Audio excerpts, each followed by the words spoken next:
when we're not in a place that's actually authentic or suiting us, the universe gives us reminders, like little bit, like, you know, shocks, little reminders to say like, hey, this is not good for you. Hey, this is not good for you. And those are like the red flags that we don't see, right? They actually show up in our lives, but because we just are not ready to like learn the lesson, to move on, to change, to actually want to change, we're like, no, universe, like, that's not the red flag I want. Give me a bigger red flag. And like push it across, right? Give me a redder flag, universe. This ain't working out for me. Right. And so as we go through it, the universe is still trying to tell us like, yo, this is not good for you. And so it's kind of like someone knocking on your door. And they knock on your door and they knock on your door. If you keep ignoring them, they're going to fucking kick your door in and say, yo, I've been waiting outside here for like half an hour for you to get into this. So the universe, just like that, gives us something shocking enough to say, yo, you need some fucking change in your life right now. Right. And I do think that is an essential part of the human experience because it does two things. One, even though we hit rock bottom, it allows us to recognize, okay, something needs to fucking change around this place. You know, I need to actually move up and like do something and move forward. Second, it allows us to be compassionate. It allows us to be compassionate because we get to a point where we're hurting so much that we're like, wow, this really messed me up. Right. This really hurt me. I'm wounded. This thing really got me. Because otherwise we have this false sense of feeling tough, right? We're like, yeah, I don't fucking red flags. I don't have red flags. My relationship's perfect. I'm not codependent. He just really loves me. She just really shows up for me in this way. Like, that doesn't really matter until you get to a point where, like we talked about, where the pain is motivating enough that where we say, I need the change, and I can be compassionate for myself in the ways that I did not show up because I didn't even know. Right. I didn't know better.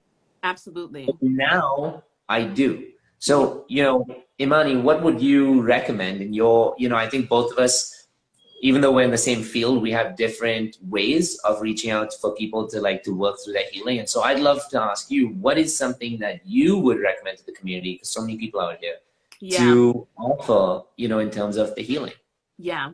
So I know for me, like how I work with my clients is really before we can get into setting boundaries and like doing all that stuff, you need to figure out who you are first. That's what you need to do. And that's why I love that you talked about having that space. Like I like to call it a little bit like a grieving process, like just that space of like figuring out who you are. Take that time to identify what your values are. Take that time to really reflect on how have I been trying to get my needs met through other people? What has been this thing that like I haven't been able to give to myself, you know? So I like to do it's a whole bunch of shadow work. It's a whole bunch of doing a lot of like inner work first to really identify like who you are as a person overall, outside of giving, outside of being a performer, outside of being a fixer and a rescuer. Who are you? What are the traits that you possess that make you you? And that's the thing that's what I realized that was the beauty in my healing in this is like, wow, I'm unique. There's no one that's able to show up in a relationship the way that I am, not because of all of this giving, but literally who I am at my core. Right. Like that, and that literally being it. And once I took that time and I was journaling about it and I was, you know, spending a lot of solitude, time in solitude for that, I was able to realize that a lot of the times what happens is that we break up with this person, we get rid of the relationship, and then we end up in another relationship that looks the same way. It's like, if you don't spend that time in solitude, you're not going to see those patterns that you're playing into. You're not going to be able to see that. So I think first and foremost is spending that solitude, is spending that time within yourself for you to figure out, who am I at my core? Right. That was beautiful. Thank you, Imani. And I think, like, you know, especially when around that period of solitude, right, it really is about investigating how am I showing up? Right. You know, when I'm separating from my coping mechanism, who am I now? Like, you know, am I actually grounded, happy, and peaceful? Or am I like itching to go back to that situation where I was in before?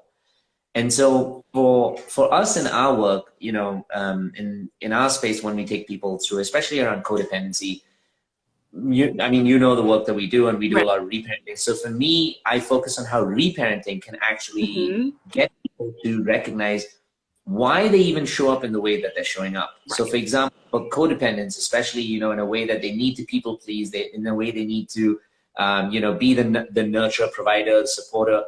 I ask them, you know, and we take them through like a process of like deep meditation stuff to go back to that child, to go back to that little version of you, and to recognize when was the first time that you actually really had to prove yourself for love? Right. When was the first time that you really had to support someone to actually, for them to say, oh, here you are, now I see you? When was the first time that you had to sacrifice yourself for someone else for them to actually say, hey, now I know you're here, now I want you in my life? Right. And I think going back to those times and to reprogram that little child who actually unconsciously and lives inside us, who basically works on our subconscious, Mm-hmm. to reprogram that child and to instead of visualizing the scenario that did happen, to visualize us seeing that child in that moment who's trying to prove themselves and say, hey, you don't need to prove yourself to anyone. Right. You don't need to prove yourself you don't need to do this to get love. You don't need to show up in this way. To just soothe them and say, you are lovable just as you are. You are beautiful just as you are. You're such a sweet little being that lives inside me.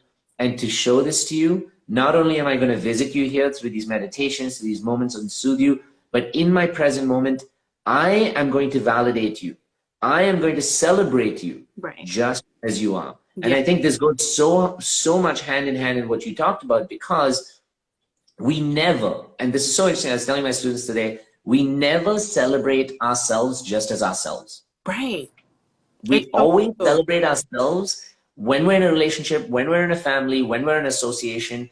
We never celebrate ourselves just as ourselves. So, it's funny, it goes down to the simple things, which is that if I were to go out, to a restaurant or go out to get a drink, I'd be like, hey, bartender, can you give me the cheapest gin that you've got? And I'm good with that. But when I go out on a date or when I'm going out with someone else, I'm like, bottle of your finest wine, please. And, it's this unconscious thing of making sure we make everybody else around us feel comfortable. Eating food that may not be the best for us, but when we're cooking for other people. I've met so many people who say, I hate cooking for myself, but I like cooking for other people when other people are around. And it's this unconscious programming. We don't realize it's these subtle things that say, I'd rather do for you than I do for me. So in the present moment, creating that new conditioning to say, how can I show up for myself? How can I commit to myself? So making a list of perhaps healthy or even self-supportive tasks, like waking up on time. People don't realize that, a discipline around a routine or like healthy habit is actually self-love. And they think that, oh my God, this is just like, structure. And so here comes the anarchy and I'm just gonna fight the structure forever. But they don't realize that's an unconscious way of like self-sabotage, not keeping to the routine, not keeping to a healthy like establishment of what we like doing, not celebrating the self. So I think, we're both saying the same magical thing, which is that it comes down to worshiping the individual and the self before worshiping the collective. Right. Yeah. And I love that you put it in that sense, because I do a lot of reparenting with my clients too. And it's like a work in progress, and I just love even seeing how the language changes, because I think that's also a big thing. Because a lot of the times we get out of these types of relationships and it's like, how did I not see the signs? I'm so stupid. I'm so dumb. Everybody was telling me. And it's like that within itself is also the thing that's holding you back in this. Because you're not showing yourself that compassion, because you're not showing yourself that understanding, you're bringing all of this shame and this guilt and this blame into this process. And that's why I think reparenting is so super important, like you said, because a lot of the times we're chastising ourselves in the way that our parents used to chastise us when we did something bad, or when we did something wrong, So even just like those little things, like having that discipline, being able to go in and give yourself that validation. And then also, I think for the most part, like really allowing yourself to forgive yourself too. I think that's a big thing as well, because a lot of the times we're doing all this comparing. Oh, okay, well, this person left me for this person, and that's why things turned out like this. And this person told me to leave this relationship before, and that's why it turned out like this. And it's like, until you can get to a place where you're able to forgive yourself for all the things that you were doing in that survival mode, the longer you're going to be in this space, the longer you're going to use that space to become a victim to all of this, and then end up getting into a relationship, the same exact relationship. Right. And, that's another thing I tell people is that coming to where we are today, if we want to move forward, we actually can't move backwards simultaneously while moving forward, right? And so what we need to do and recognize, not moving backwards is to say, The times that I was back there, the times that I did come from that space, those were times that I did the best with what I knew. Literally. Right. Every single second, every minute, every day, we know more than we did previously because of just the principle of time and evolution, right? And so when we hold ourselves, you know, today, when we're holding ourselves, our past selves to a standard that we hold ourselves to today, of course there's so much judgment, so much criticism, so much shame. Because today we're holding our past selves to what we know now, and we're like, I should have done better back then. I should have done it differently. But you did what you knew best with what you have. There's a reason we call them survival programs, because they were built initially in an attempt to survive. You know, there's a reason they call them attachments, is because they were built initially to attach something to get some love. It is just in our not knowing, our not understanding how to let go of those things. That's actually what causing us, like, you know, pain and strife. And it's not the fact that, you know, we're actually stepping into more and more manipulative ways. It's just that we don't know how to let go of certain things that in a weird way are prehistoric. It's like driving around a really, really, really, really old car that's, you know, kind of polluting the atmosphere and expecting to go at like 180 degrees, 180 miles an hour. You know, you have to be able to let go of that car, accept who you are, what you need, and upgrade yourself through inner work into a new car. So you can drive at that speed, you know, finally, but not judge yourself for like going at 60 miles an hour in an old car and say like, I wish I went at 180. So. Yeah. And I think that's how you just, you really prevent yourself from doing like that, what can you call like a 180, just like back in the same relationship. And the lessons just keep getting harder and harder and harder and harder. And that was the biggest thing for me. It was just like, wow, I thought that life was happening to me. I thought that these people were doing these things to me, and I was just the victim to all of this. But it's like, I actually was the person that was just co-creating the relationship. I was getting into a relationship with makers because I'm the giver, and that's just, it's like the perfect match, you know?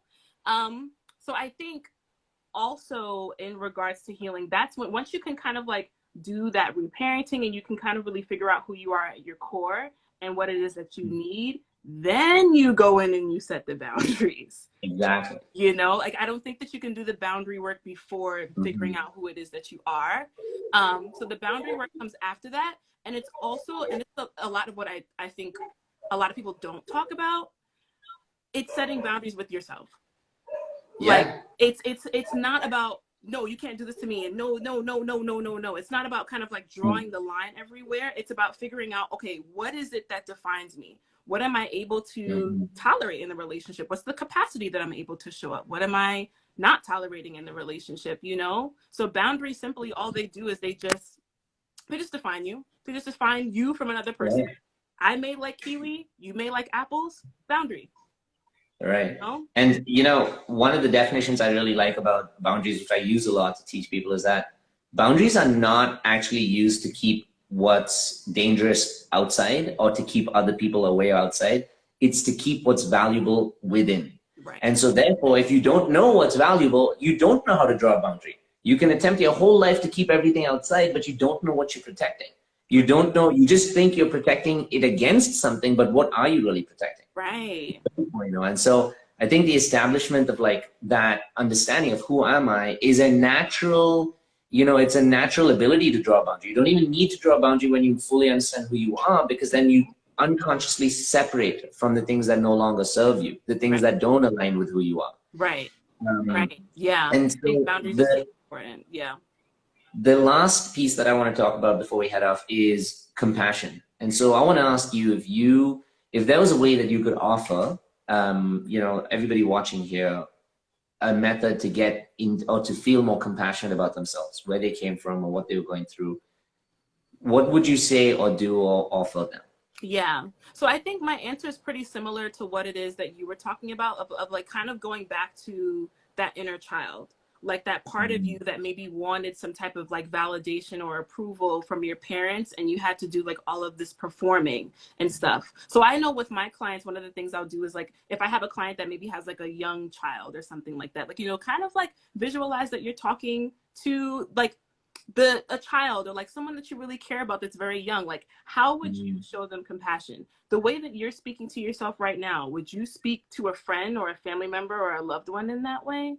you know? Mm-hmm. So kind of like reflecting it back on yourself, it's like, no, I actually wouldn't say that. So it's like finding ways to just be a little bit more softer, being a little bit more gentle. And that also goes back to our childhoods, because maybe some of us didn't grow up in homes where our parents modeled that, Mm-hmm. where they modeled Yeah. compassion, where they modeled that patience and that understanding. So that's why that time in solitude is really important, because you're really doing a whole bunch of unlearning and a whole bunch of relearning. It's really Mm-hmm. bringing you back kind of like to that core of who you are. And in order for you to kind of like step into this more authentic version of yourself, you have to figure out who you are outside of that fear and that trauma.